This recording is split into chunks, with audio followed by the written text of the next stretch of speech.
Hi అందరికీ నమస్కారం. నేను మీ Kumaraswamy, JB infra group executive director. So ఇక్కడ వచ్చేసి 150 ఎకర్స్లో DTCP RERA approved gated community villa project అండి. ఇది వచ్చేసి వికారాబాద్ టౌన్కి ఆనుకునే ఉంటుంది. సో రైల్వే స్టేషన్ 1.5 కిలోమీటర్ ఉంటుందండి. ఇది వచ్చేసి మనకు చూస్తున్నాం కదా, ఇది 60 ఫీట్ రోడ్ అండి. సో ఇక్కడ వచ్చేసి మనకి ముందల ఒక 2 ఎకర్స్లో క్లబ్ హౌస్ కమ్ రిసార్ట్స్ వస్తుంది. సో చూడొచ్చు, ఇటు కూడా ఇది వచ్చేసి మనకి ఇది కూడా 60 ఫీట్ రోడ్ అండి. సో ఇది వచ్చేసి మనకు వెంచర్స్ నుంచి కనెక్టివిటీ ఉంటుంది. సో ఇక్కడ మనం మెయిన్ ప్రాజెక్ట్లో వచ్చేసి 50 ఫీట్ రోడ్ వస్తుంది. ఇదిగో చూస్తున్నాం కదా, ఇదే 60 ఫీట్ రోడ్ వెళ్తుంది కనెక్టివిటీ టువర్డ్స్ రైల్వే స్టేషన్కి జస్ట్ ఒక 1.5 కిలోమీటర్ దూరంలో ఉంటాము. సో ఇక్కడ మనకు వచ్చేసి డిటీసీపీ రేరా అప్రూవ్డ్ ప్రగతి రిసార్ట్స్ చాలా పెద్దది, ఫేమస్, మీరు చూడొచ్చు. అక్కడి నుంచి మనం మన సైట్ ఒక 10 నిమిషాల దూరంలో ఉంటాము. సో సిటీకి చూసుకుంటే ఇప్పుడు మనం చాలా పొల్యూషన్ అయిపోయింది.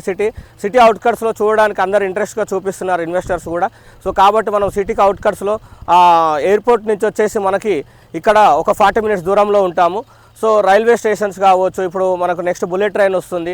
సో ఇక్కడ ఈరోజు కనుక ఇన్వెస్ట్మెంట్ చేయాలనే ఆలోచన ఉన్న వాళ్ళు ఎవరైనా సరే ఈరోజు చేయండి. వితిన్ ఒక 5 to 10 ఇయర్స్లో మనకు అప్రిషియేషన్ తొందరగా రాబోతుంది. సిటీకి జస్ట్ ఎటువంటి పొల్యూషన్ లేకుండా సిటీ అవుట్కట్స్లో మంచి గ్రీనరీగా, పర్యావరణానికి దగ్గరగా, ప్రకృతికి దగ్గరగా మనం ఇక్కడ ఈరోజు ప్లాట్ తీసుకుంటే ఇక్కడ నివసించవచ్చు.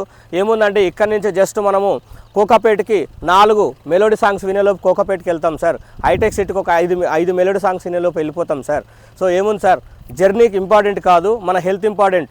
సో ఇప్పుడు చూసుకుంటే ఈరోజు సిటీలో మొత్తం కూడా పొల్యూషన్ అయిపోయింది. సో ఆ పొల్యూషన్కు దగ్గరగా ఉండి చేసుకునే దానికంటే మనం అవుట్ కట్టుకొని ఉండొచ్చు. అలాగే అప్రిషియేషన్ కూడా తొందరగా వస్తుందండి. అందరికీ కూడా ఇంట్రెస్ట్ ఉంటే కింద స్క్రోలింగ్లో అవుతున్న నెంబర్కి కాల్ చేయండి, ఫ్రీ సైట్ విజిట్ చేయండి. సో మీకు అలాగే సైట్ చూడండి, నచ్చితేనే తీసుకోండి.